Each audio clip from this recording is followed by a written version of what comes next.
Atacul pe care Republica Islamică Iran l-a făcut asupra Israelului nu va rămâne fără răspuns. Dar cum va arăta acest răspuns este una dintre cele mai grele decizii pe care o are de luat cabinetul de război condus de Benjamin Netanyahu. Israelienii sunt deja implicați într-o luptă cu Hamas în Fâșia Gaza. Mai au de rezolvat și criza ostaticilor. Pe lângă toate acestea, o confruntare directă între două state care se războiesc de ani de zile în umbră nu are cum să fie bună pentru Orientul Mijlociu. Discutăm cu Reuven Azar, ambasadorul statului Israel la București, despre o situație din ce în ce mai complicată care riscă să afecteze întreaga lume. Sunt Cristina Cileacu, începe Pașaport diplomatic. Reuven Azar, Ambassador of Israel in Bucharest, welcome to Diplomatic Passport. My pleasure. Ambassador, it's a difficult time, this period, because the Islamic Republic of Iran attacked Israel some days ago, and now the entire world is waiting for the response of Israel. Why is this response needed? We've been actually preparing for this kind of threat for a long period of time. Unlike the 7th of October, we knew exactly what Iran was building up, both in terms of ballistic capability and also in terms of what it was exporting to the region. But there's no doubt they have crossed the threshold here because of the scope and the nature of the attack and the fact it was a direct attack against Israel. So no sovereign nation can agree to something like this. It's a breach of international law. It's coming from a country that has vowed to destroy the state of Israel. So if Israel doesn't respond, how Iran is going to be deterred from doing such an attack in the future? So this is something that is natural. We reserve the right to defend ourselves, and imagine any country that would be attacked in such a way. It would have, of course, not only the right to defend itself, but also it would like to send a clear message that such things are completely unacceptable. The Islamic Republic of Iran motivated this attack on Israel by a different attack presumably by Israel, because your country never admitted officially, over a consulate, Iranian consulate in Syria in Damascus, that killed a few people from the Revolutionary Guard, a few important people from that organization. In your Israeli opinion, such an attack was needed? Look, this is really a kind of a joke, what the Iranians are saying, because imagine that you would be harassed by a thug time and again, and when allegedly you do something to just react to this thug player, he's saying that's a provocation. It's ridiculous. So the Iranians have been not only attacking Israel consistently, directly and indirectly, not only they have been building all these capabilities in the region and entrenching in the region and vowing to destroy Israel, but they have been also a role player throughout the years. Remember how this regime started, by attacking an embassy, taking hostages, by destroying our embassy in Buenos Aires, by dozens of attacks against our embassies abroad that were foiled, by abusing diplomatic agreements and conventions on European soil, and using diplomatic missions to kill regime opposers and perpetrating terrorist attacks on European soil, recorded and proved by foreign governments. Okay, it is a country that is taking hostages on a current basis, trying to extract all kind of things from countries like the United States, like France, now India, including this ship that they took 17 Indian shipment. So, this is a rogue state. So, of course, that in order to advance their plan, they will use any excuse. This doesn't mean anything. It's really a joke. And do you think that they become stronger now, that they actually manage to really attack Israel? Because this coming and going between Israel and Islamic Republic of Iran is for years already, but it's in the shadows. Now it's on the table. Yeah, as I said before, the Iranians have been building these capabilities since the 90s, and we've been following that, and we've been actually warning many countries around the world that these Iranian capabilities are going to terrorize not just the Middle East, but the entire world. And now when you look at the capability that Iran has built, with missiles, with the capability to get to space, they are using these technologies in order to intimidate countries in the region. So we knew that at some point this will be coming at us. And therefore we invested billions of dollars and huge amount of manpower to create the capability to defend ourselves against this ballistic capability. So it's a very serious business because, well, Israel has managed to foil this attack. Okay, but first of all, more attacks can come. Second, other countries in the region do not have the means that Israel has to attack it. So, are we going to agree that the Middle East, from now on, everybody understands, is going to be harassed by a rogue state that wants to become hegemonic? Are we going to legitimize that? Of course, it's completely unacceptable. And therefore, I think a much stronger response must come from the world in the form of, first of all, not only condemnation, but harsh sanctions, paralyzing sanctions. Because otherwise, these people are not going to change their policy, and the only resort we're going to get in order to deal with that is war, which we want to prevent, of course. Well, sanctions are coming, but the question is, you said that Israel already have the capabilities to defend itself in front of such an attack. On the other hand, in the night of the attack from Iran, you were also held by United States, United Kingdoms and other allies, including Jordan, that helped getting down these drones and missiles coming from Iran. Is Israel able to cope alone to a possible new attack coming from Iran? Well, Israel has always thought and had a concept of defending itself by itself. So if we ultimately have to stand alone, we will stand alone. We were in these situations in the past. Of course, that we prefer not to be alone, and therefore the sanctions that are coming are not enough, because they are not necessarily paralyzing sanctions. There are sanctions that are going to make it harder maybe for the Iranians to acquire some of the capabilities that are, or the materials they are using in order to promulgate this industry of proliferation of weapons of mass destruction, but is not going to impede them, for example, from continuing exporting oil. Just in the last 4 years, they've been able to sell oil worth of $250 billion, and they're using this money, instead of developing their country, which is in great need of development, they are using some of this money to continue with their quest. So we have to act diplomatically much more forcefully in order to prevent war, in order to deter. And people have to take this seriously. Unfortunately, this is not taken seriously enough. Now, on the positive side, yes, you're right. We were helped, assisted by allies, by partners. And since the Abraham Accords were signed, and since Israel was moved from the European command of the US Army to the Central Command, we are able to coordinate in a much more efficient way our exchanges, military exchanges with the United States and countries in the region.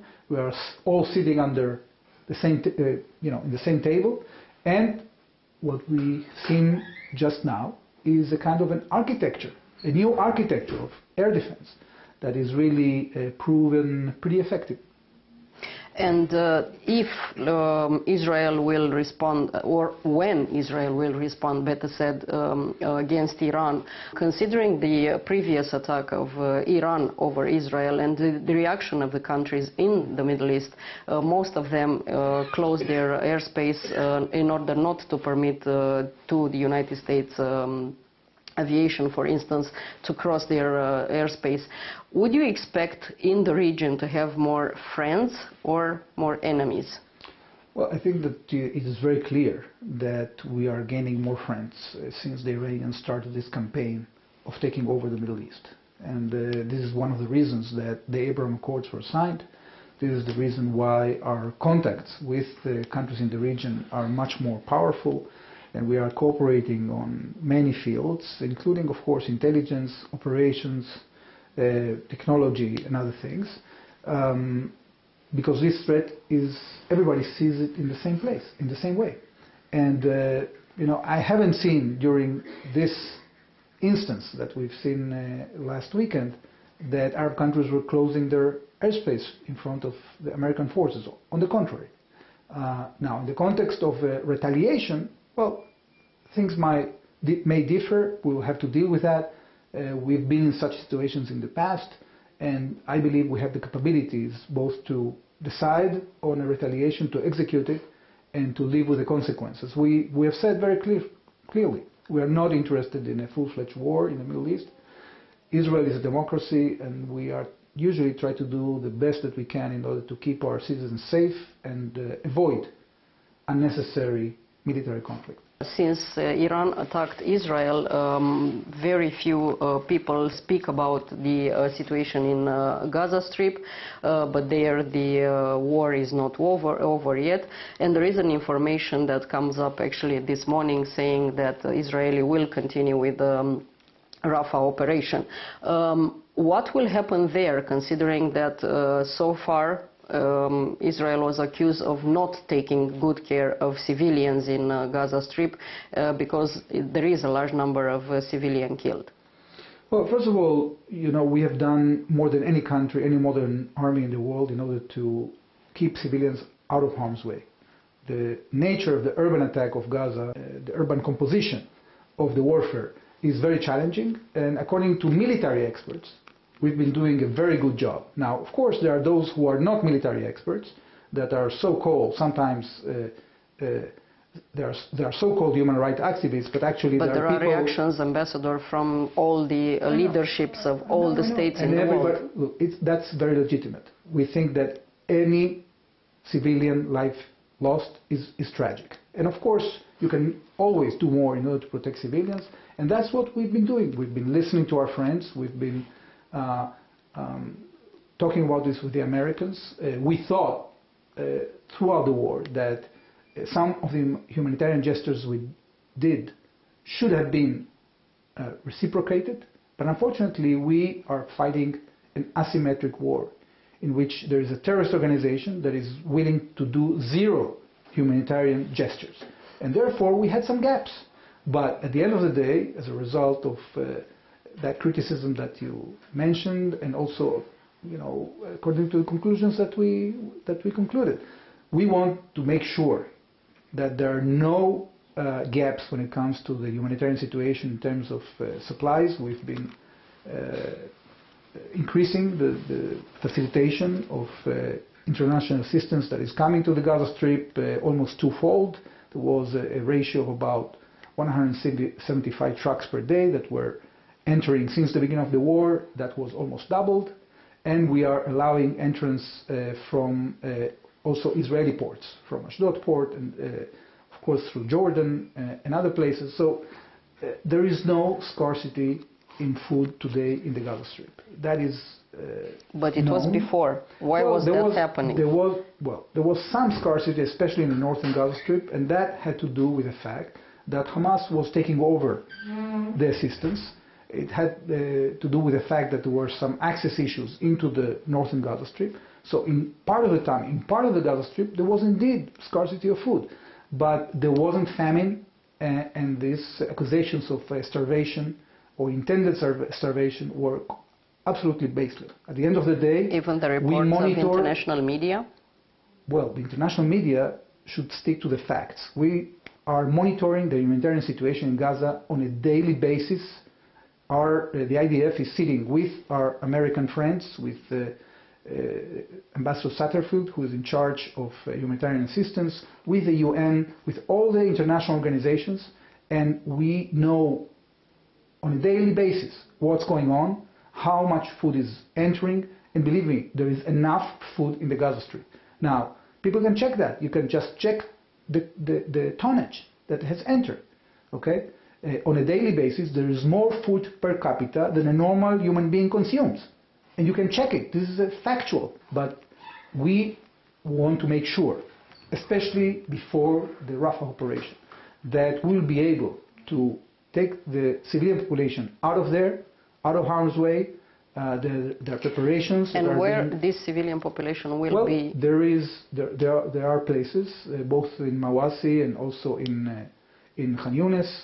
There are places that are being prepared with tents and everything that will allow people to move safely there, to find a refuge, to get access to food, to water, to medical assistance. All of that is being done.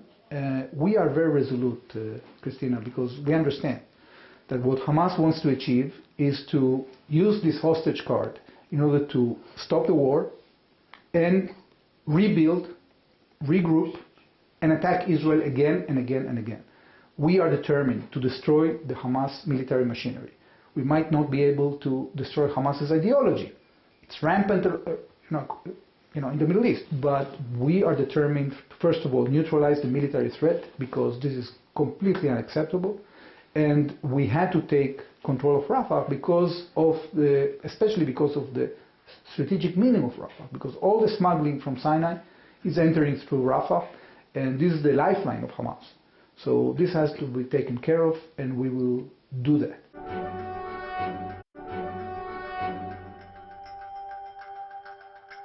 The negotiation over the releasing the Israeli hostages still kept on Gaza Strip are not going well, are not successful, and there is also a news coming up this morning saying that Qatari are re-evaluating their position because apparently they want to withdraw from these negotiations. Is there still any hope for the Israeli hostages kept in Gaza Strip? Well, we're very worried about and very concerned about that, because many of the hostages are not only suffering, being tortured, being raped, many of them have died. And this is a very difficult issue for us to grapple with, and this is why Hamas actually opted for this tactic. Okay, there is a dilemma here. We wanted to reach a deal, and we agreed actually to many proposals, including from the head of the CIA and Egyptian proposals, etc. Look, this is very clear. Hamas is not there to do a prisoner exchange. This is not what they're interested. What they're interested is to secure at any cost. They don't care about Palestinian life. Okay? At any cost, they want to secure they will be able to rearm and regroup on the day after. That's what they want. And therefore they have refused to all these proposals, even when Israel compromised again and again and again. There is one thing we're not going to compromise on. We are not going to compromise on the total destruction of the Hamas terrorist machinery. And yes, we are confronting a very difficult dilemma here. I don't envy my Prime Minister. I don't envy the government. The families of the hostages are having an unbearable situation. And this is a reminder that every one of us, every day, think about our families. And when the Israeli army will take control of Rafah, because if they enter there, most probably it will take a time, but it will control it. What will happen the day after? Well, first of all, after the stage of intensive operations, there will be a stage of stabilization. We know that although we have destroyed the command and control of about 19 battalions, we've defeated about 18, 19 battalions of Hamas, there are still 4 or 5 left. Even after we destroy all of them, there will be sporadic attempts to conduct terrorist activity, to rearm, regroup, try to rebuild capabilities, and the IDF will have to stay in the Gaza Strip in order to make sure that Hamas is not capable to rebuild their missile industry, to have effective governance over the Gaza Strip, etc. And then we will have to think together with the international community, with partners that will be interested in engaging, to see how we can engage with more moderate elements in the Gaza Strip, and create something that works for the Palestinian people. And do you think the Palestinian people will agree with having the IDF still in the area and, being controlled again by the Israeli? Well, I don't think that this is a situation they liked. frankly, I'm not sure that the Palestinians in the Gaza Strip were enjoying the Hamas regime, okay? Because it was an oppressing regime. Many Gazans throughout the last 17 years of Hamas control have left the Gaza Strip, and people were oppressed in a very brutal way, okay? Including forced labor in the tunnels, including many things, harassment, many difficult things. So I don't think that are going to like the fact that the IDF is there. The question is whether we can engage in a constructive process by which we will create an alternative that will allow us to leave the Gaza Strip, because we are not interested in being in the Gaza Strip. It took us a very long period of time to decide that we want to invade the Gaza Strip again, and actually up until the 6th of October, the Gaza Strip was a state without Israeli presence for many years. So the fact that Hamas did this attack actually is a disaster for the Palestinian people, is a disaster for Palestinian statehood, for any prospect for the Palestinians. Now the question is whether we can re-engage in a de-radicalization process, because these people have been indoctrinated from very small age for the last 17 years. It will be a painful process, it will take time. But what is the alternative? The alternative is just surrendering to terrorists. We cannot allow that. And actually, I'm sure that many countries in the international community are not interested to help Gaza reconstruct if the terrorists remain in power.